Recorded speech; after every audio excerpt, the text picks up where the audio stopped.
পহেলা ফেব্রুয়ারি কেন্দ্রীয় বাজেটে এবারে নতুন একটি প্রকল্প চালু করা হয়েছে কৃষকদের জন্য। পিএম ধনধান্য যোজনা অথবা প্রধানমন্ত্রী ধনধান্য যোজনা। এই প্রধানমন্ত্রী ধনধান্য যোজনা থেকে কারা সুবিধা পাবে, তাছাড়াও এই প্রকল্পে আপনারা কিভাবে নাম নথিভুক্ত করাবেন, এখান থেকে কত টাকা পর্যন্ত সুবিধা পাওয়া যাবে এবং কিভাবে এখানে আবেদন করবেন, এ বিষয়ে অনেকেই প্রশ্ন করছেন।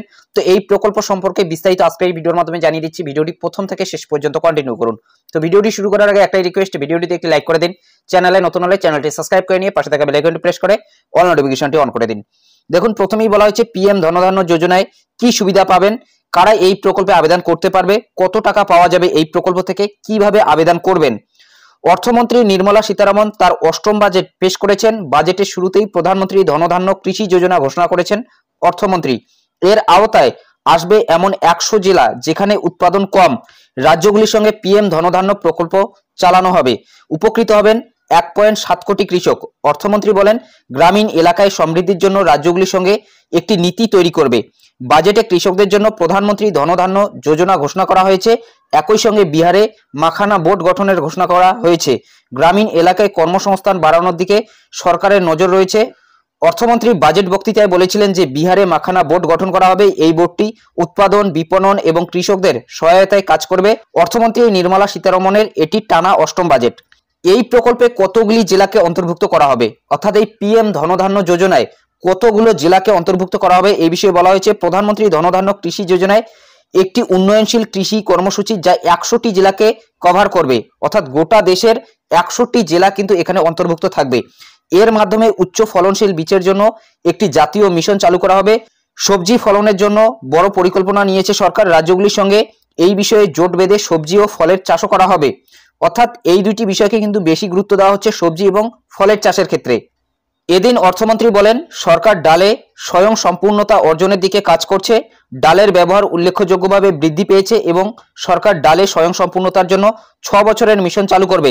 শাকসবজি ফলের জন্য একটি ব্যাপক কর্মসূচি চালু করা হবে। এখন আমরা জেনে নিচ্ছি এই প্রকল্পে কতজন কৃষক উপকৃত হবে। বাজেটে সরকারের তরফে বলা হয়েছে, নতুন এই যোজনার ফলে 1.7 কোটি কৃষক সাহায্য পাবে। এই প্রকল্পের আওতায় আনা হবে গ্রামীণ যুব প্রজন্ম, মহিলা ও ভূমিহীন কৃষকদের। এরা এই প্রকল্পের মাধ্যমে উপকৃত হবেন। অর্থাৎ 1,70,00,000 কৃষক কিন্তু উপকৃত হবে এই প্রকল্পের মাধ্যমে। এরপরই বলা হয়েছে প্রধানমন্ত্রী ধনধান্য কৃষি যোজনা কি, অর্থাৎ এই পিএম ধনধান্য কৃষি প্রকল্পটি কি সে বিষয়ে এখানে কিন্তু স্পষ্ট বলা হয়েছে। কৃষকদের স্বার্থের কথা মাথায় রেখে কেন্দ্রীয় অর্থমন্ত্রী নির্মলা সীতারমন তাদের জন্য প্রধানমন্ত্রী ধনধান্য কৃষি যোজনা চালু করার ঘোষণা দিয়েছেন। এই প্রকল্পের মাধ্যমে সরকারের লক্ষ্য দেশের সেই জেলাগুলিকে উপকৃত করা যেখানে কৃষি উৎপাদন কম। এই প্রকল্পের অধীনে কেন্দ্রীয় সরকার রাজ্য সরকারের সাথে সহযোগিতায় নীতি তৈরি করবে যাতে কৃষি উৎপাদন আরো বাড়তে পারে আর কৃষকদের আয় বাড়তে পারে। সরকারের এই প্রকল্প গ্রামীণ অর্থনীতিকে আরো শক্তিশালী করবে। মূলত বুঝতেই পারছেন, যেসব জেলাতে উৎপাদন কম হয় সেই সব জেলাতেই কিন্তু এই প্রকল্প কার্যকর হবে অথবা এই প্রকল্প কিন্তু চালু করা হবে। এই প্রকল্প কিভাবে চলবে দেখুন, বলা হয়েছে পিএম ধনধান্য স্কিমে উপলব্ধ সুবিধা। প্রধানমন্ত্রী ধনধান্য কৃষি যোজনার অধীনে কৃষকদের কম দামে উচ্চমানের বীজ সরবরাহ করা হবে যাতে উৎপাদন বাড়তে পারে। পাশাপাশি কৃষকদের উৎপাদন বাড়াতে বিনামূল্যে সার দেওয়া হবে। ক্ষুদ্র ও প্রান্তিক কৃষকদের কৃষি সরঞ্জাম যেমন ট্রাক্টর, পাম্প এবং অন্যান্য জিনিসগুলিতে ভর্তুকি দেওয়া হবে। কৃষিকাজ সম্পর্কে নতুন প্রযুক্তি এবং কৃষি যন্ত্রপাতি ব্যবহার সম্পর্কে প্রশিক্ষণও দেওয়া হবে। এছাড়া কৃষকদের আর্থিক সহায়তাও দেওয়া হবে। মূলত বুঝতেই পারছেন, এই প্রকল্প থেকে সার থেকে শুরু করে কৃষি যে সরঞ্জামগুলি রয়েছে সেগুলিতে কিন্তু ভর্তুকি দেওয়া হবে। তাছাড়া সার, বীজ উন্নত মানের কিন্তু প্রদান করা হবে যেসব জেলাতে উৎপাদন কম হচ্ছে। এরপর বলা হচ্ছে এই কৃষকরা সুবিধা পাবেন, অর্থাৎ কোন কোন কৃষকরা সুবিধা পাবেন। সরকারের এই প্রকল্প বিশেষ করে দেশের ক্ষুদ্র প্রান্তিক কৃষকদের উপকৃত করবে। যারা কৃষিকাজ করেন আর তাদের আয় বৃদ্ধিতে সরকারের সহযোগিতা প্রয়োজন, তারা এই প্রকল্পের আওতায় উপকৃত হবেন। প্রকল্পের অধীনে মহিলা কৃষকদেরও উৎসাহিত করা হবে যাতে তারা যতটা সম্ভব এই ক্ষেত্রে আসে, অর্থাৎ মহিলাদেরও কিন্তু অনেকটা উৎসাহিত করা হবে এই প্রকল্পের মাধ্যমে। যেসব জেলাতে অথবা যেসব অঞ্চলে উৎপাদন কম হচ্ছে সেই সব জেলাতেই কিন্তু এই প্রকল্প চালু থাকবে। কিভাবে এই ধনধান্য প্রকল্পে কৃষকেরা নাম নথিভুক্ত করাবে? 2025 সালের কেন্দ্রীয় বাজেটে সদ্য ঘোষণা হওয়া এই প্রকল্পে নাম নথিভুক্ত করা এখনো পর্যন্ত শুরু হয়নি। তবে সরকারের ঘোষণা মতো পিছিয়ে পড়া জেলাগুলিতেই এই প্রকল্প চালু থাকবে। সেক্ষেত্রে আলাদাভাবে নাম নথিভুক্ত করার কোনো পদ্ধতি থাকবে না। জেলা স্তর থেকেই কৃষকদের এই প্রকল্প সম্পর্কে জানানো হবে এবং এই প্রকল্পের সুযোগ সুবিধা দেওয়া হবে। মূলত বুঝতেই পারছেন এখনো পর্যন্ত কিন্তু নাম নথিভুক্তকরণ শুরু হয়নি। তবে যেসব জেলা সিলেক্ট করা হয়েছে সেই সব জেলার কৃষকরা কিন্তু এই প্রকল্প থেকে সুবিধা পাবে, যেসব জেলাতে উৎপাদন কম হয়। এবং গোটা দেশের কিন্তু 100টি জেলাকে নির্বাচন করা হয়েছে, 100টি জেলায় কিন্তু সুবিধা পাবে এই প্রকল্প থেকে। এরপর বলা হয়েছে এই প্রকল্প থেকে কত টাকা পাওয়া যাবে। প্রধানমন্ত্রী ধনধান্য যোজনায় টাকা সরাসরি কৃষকদের দেওয়া হবে না। ফসল উৎপাদনে উন্নত বীজ থেকে শুরু করে যন্ত্রপাতিতে ভর্তুকি হিসেবে দেওয়া হবে। অর্থাৎ সরাসরি কিন্তু কৃষকদের পকেটে এই টাকা আসবে না। উন্নত বীজ থেকে শুরু করে তাছাড়াও সারে ভর্তুকি, তাছাড়াও যে কৃষি যন্ত্রপাতি রয়েছে সেগুলিতে ভর্তুকির মাধ্যমে এই টাকাগুলো কিন্তু কৃষকদের দেওয়া হবে। মূলত বুঝতেই পারছেন এই প্রকল্প থেকে গোটা দেশের কৃষক কিন্তু উপকৃত হবে না, শুধুমাত্র গোটা দেশের 100টি জেলার কৃষকরাই কিন্তু উপকৃত হবে, যেসব জেলাতে উৎপাদন কম হয়। তাছাড়াও দেখুন আরেকটি আপডেটে বলা হয়েছে প্রধানমন্ত্রী ধনধান্য কৃষি প্রকল্পের আওতায় কৃষি জেলা উন্নয়ন করা হবে। কেন্দ্রীয় অর্থমন্ত্রী বলেছেন যে উচ্চাকাঙ্ক্ষী জেলা কর্মসূচির সাফল্যে অনুপ্রাণিত হয়ে সরকার রাজ্যগুলির সাথে অংশীদারিত্বে প্রধানমন্ত্রী ধনধান্য কৃষি যোজনা চালু করবে।